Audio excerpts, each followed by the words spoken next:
Kebakaran melanda permukiman semi permanen di kawasan Durensawit, Jakarta Timur. Api yang tertiup angin dengan cepat menghanguskan 35 unit bangunan semi permanen. Diduga kebakaran terjadi akibat adanya aktivitas membakar sampah yang dilakukan oleh warga. 19 unit mobil pemadam kebakaran serta 95 personil dikerahkan untuk memadamkan si jago merah.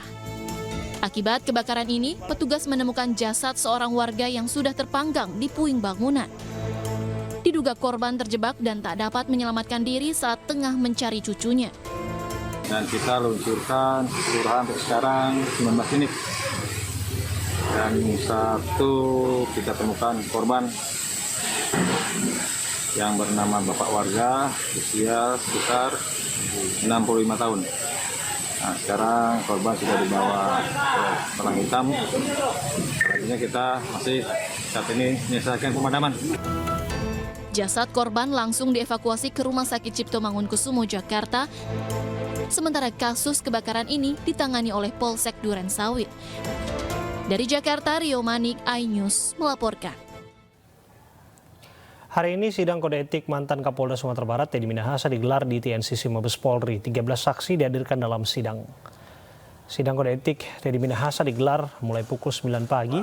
Total ada 14 saksi yang hadir dalam sidang. 1 diantaranya saksi ahli. Sidang hari ini mengagendakan pembacaan sangkaan, pemeriksaan saksi, dan putusan nasib Teddy Minahasa di Polri.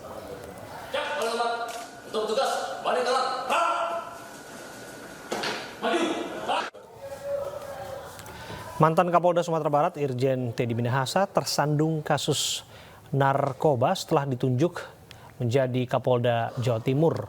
Teddy Minahasa divonis seumur hidup, sementara anak buah Teddy, mantan Kapolres Bukit Tinggi AKBP Dodi Prawira Negara, divonis 17 tahun penjara.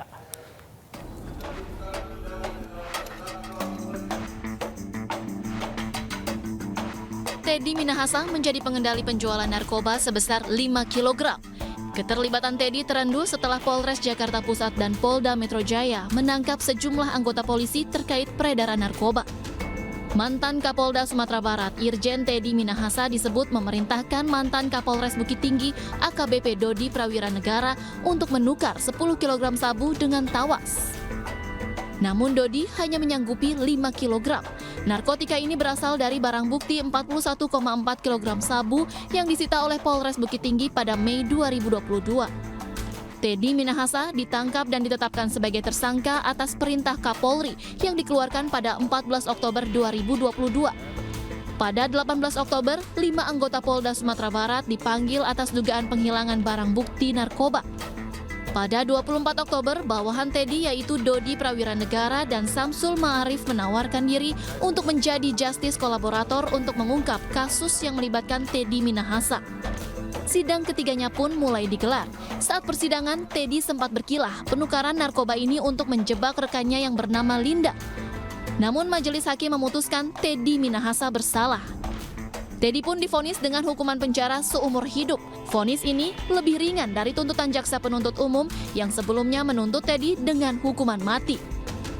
Dalam putusannya, Majelis Hakim Pengadilan Negeri Jakarta Barat menilai Teddy terbukti secara sah dan meyakinkan bersalah terlibat dalam peredaran sabu sebagaimana dakwaan jaksa penuntut umum. Selain Teddy, mantan Kapolres Bukit Tinggi AKBP Dodi Prawira Negara dan mantan Kapolsek Kalibaru Kasranto divonis 17 tahun penjara. Keduanya juga didenda 2 miliar rupiah. Sementara terdakwa lain yakni Linda Pujastuti juga divonis 17 tahun penjara oleh jaksa penuntut umum. Tim Liputan iNews melaporkan. Pemirsa, petugas haji terus sosialisasikan kepada para jemaah lansia asal Indonesia agar tak paksakan diri salat berjamaah di Masjid Nabawi. Upaya sosialisasi door-to-door dilakukan untuk memberikan informasi kepada para jemaah lansia.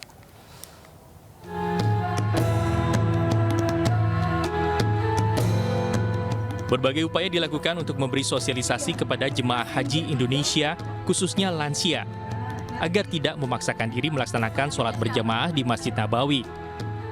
Alasannya karena jemaah haji lansia harus menyimpan tenaga menuju Mekah untuk persiapan puncak haji.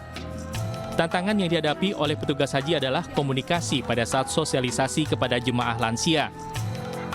Petugas harus berbicara dengan pelan dan ritme yang lebih lambat agar jemaah mengerti apa yang disampaikan oleh petugas. Salah satu upaya yang dilakukan adalah sosialisasi sistem door-to-door kepada para jemaah lansia. Petugas mendatangi kamar satu persatu untuk mengimbau jemaah lansia agar tidak melakukan aktivitas berlebihan agar bisa mengikuti ibadah puncak haji di Mekah Al-Mukarramah. Kita ngomong ini harus pelan-pelan. Kadang komunikasi kita, mereka tidak paham yang kita sampaikan. Dan alhamdulillah, kalau dalam satu kamar itu misalnya ada 4, satu lansia atau 2, itu teman-temannya membawa nenek ini memang ke masjid. Jadi bisa lah, tapi pelan-pelan. Sosialisasi terus dilakukan petugas agar para jemaah bisa menjaga kesehatan dan siap menjalani puncak ibadah haji. Dari Madinah, Arab Saudi, Dewi Murtiningrum, iNews melaporkan. Pemirsa, untuk mengetahui situasi terkini di Madinah, Arab Saudi, kami telah terhubung dengan jemaah calon haji Indonesia asal Riau, Heni dan Lastri. Assalamualaikum, selamat petang waktu Indonesia, Bu Heni, Bu Lastri. Dalam, ini Bu Lastri. Assalamualaikum warahmatullahi wabarakatuh. Ya. Oke, Bu Heni yang kerudung hitam dan yang kerudung putih, Bu Lastri, saya. ya? Oke. Lastri, benar. Sehat, Bu? Alhamdulillah, luar biasa. Alhamdulillah. Semangat ya, Bu ya. Kalau misalnya Semangat baru- banget. Kapan tiba, Bu ya? Kita hari Kamis subuh sudah sampai di sini di Madinah. Oke. Kami kloter 2 BTH Iya, berangkat Batam. dari Batam tanggal 23 Mei sampai di Madinah tanggal 24 Mei. Oke. Alhamdulillah. Sejauh ini artinya belum ada kendala berarti, Bu? Sangat tidak ada karena alhamdulillah hotel kita begitu dekat. Di depan pintu 25 kalau pintu yang putri langsung, sekarang ditambah pintu pagar kita 338. Itu nggak sampai 5 menit kita sudah sampai ke dalam masjidnya. Jadi sangat bahagia dan lansia insya Allah yang di kamar kita semua bahagia. Bisa sholat setiap waktu. Nah, itu dia, Bu. Sholat setiap waktu, Bu. Harus hati-hati juga jaga staminanya, Bu. Karena kan panjang nih, Bu, Iya. durasi ibadahnya, Bu. Benar ya, alhamdulillah. Iya. Bu Heni dan Bu Lastri ini saudara atau tetangga atau Kita memang hanya berteman. Alhamdulillah saudara se-Islam lah yang jelas Mas. jadi memang satu kloter keberangkatan dari Riau aja ya, Bu? Ya Betul, benar. ya, Oke. satu kloter. Oke, Bu Heni, Bu Lastri, kami dengar cuacanya di sana cukup terik. Sampai saat ini yang dirasa masih terus demikian, Bu Heni atau Bu Lastri?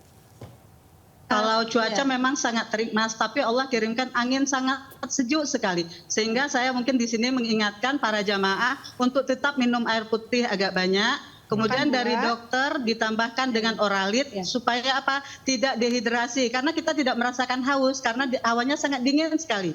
Cuacanya saja yang panas Mas. Sehingga kita bahagia di sini. Oke, Ditambah juga dengan kita makan buah di sini. Ya. Dapat kok dari petugas pada saat makan siang dan makan malam kita dapat buah. Pagi juga dapat. Oke, artinya pelayanan petugas hajinya di sana berjalan dengan baik ya, Bu? Sangat baik, alhamdulillah luar biasa. Kita merasa jadi tamu Allah yang paling diistimewakan. Ya, alhamdulillah Oke. baik pelayanan dari petugasnya. Kalaupun dirasa cukup baik, tapi paling enggak mungkin ada hal yang masih dirasa kurang atau mungkin ada hal yang dirasa penting perlu untuk diperbaiki, dievaluasi, apa yang kira-kira, Bu? Kalau di kami dirasa, saya rasa dan saya lihat di mana-mana itu kayaknya lift hotel. Karena begitu kita lagi asik turun naik karena nggak terlalu dekat, jadi kita pengennya setiap waktu itu ke sholat dan alhamdulillah dengan lift itu kan tambah cepat. Kemudian tahu-tahu liftnya mati. Nah di sini kasihan yang lansia kan harus nunggu lift. Kalau yang muda-muda seperti kami alhamdulillah ada tangga, itu kita bisa nikmati begitu. Oke. Kalau dari sisi petugasnya insya Allah tidak ada. Mungkin diperbanyak saja petugasnya supaya ke depannya jadi lebih banyak petugas yang melayani. Tapi sejauh ini pelayanan petugas alhamdulillah baik itu pimpinan kloter, pendamping haji, petugas kesehatan itu alhamdulillah care kepada para jamaah.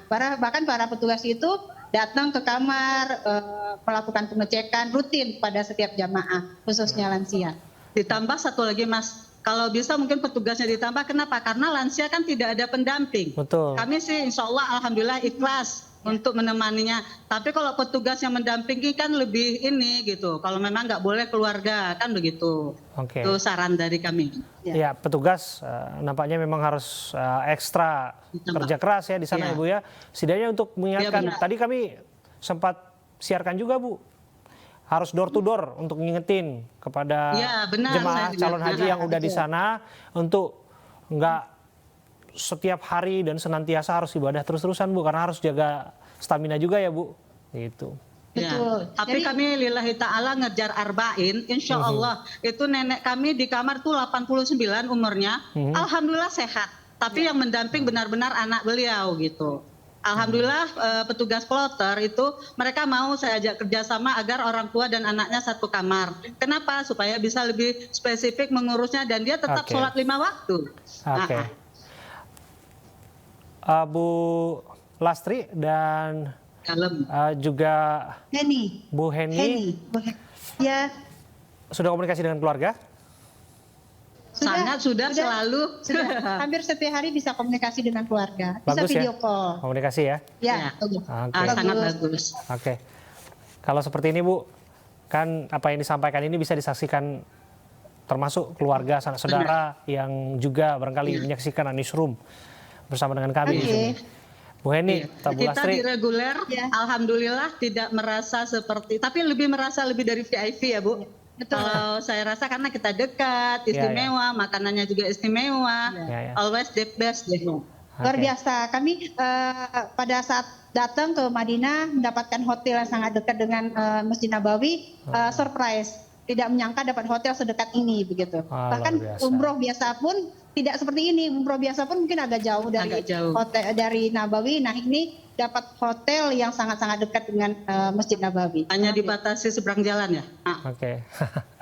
Oke Bu, singkat saja Bu nih, Oke. kalau misalnya mau nyampein sesuatu buat keluarganya ini Bu, barangkali ada yang nyaksin loh Bu. Oke, Ini duluan. saya dulu. Oke. Alhamdulillah anak-anak saya, suami di sana Riau. di Riau di Pekanbaru, saya, Mami sehat-sehat aja. Tetap minta doanya supaya Mami tetap Iya. sehat sampai selesai menjalankan ibadah haji. Amin. Itu aja. Silakan. Oke, saya dari Lastri menyampaikan kepada semua keluarga nggak usah khawatir, silakan menabung di reguler.